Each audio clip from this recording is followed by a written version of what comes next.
বাংলাদেশের পরিস্থিতি এত কঠিন কেন জানেন?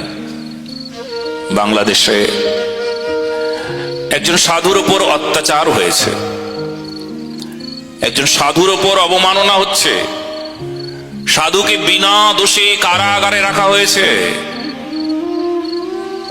আর ঠিক সেই কারণে বাংলাদেশ ধীরে ধীরে শেষ হয়ে যাবে।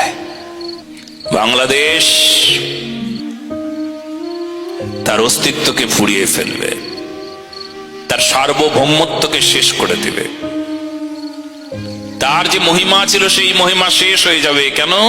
একজন সাধুকে বিনা দোষে কারাগারে রাখা আছে।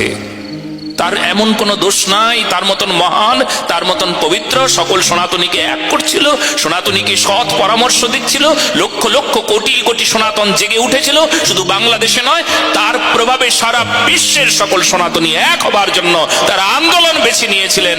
আমরা বুঝে গেছি, আমরা জেনে গেছি, সকল সনাতনীরা বুঝে গেছি যে আমাদের অধিকার সনাতন ধর্ম রক্ষার অধিকার।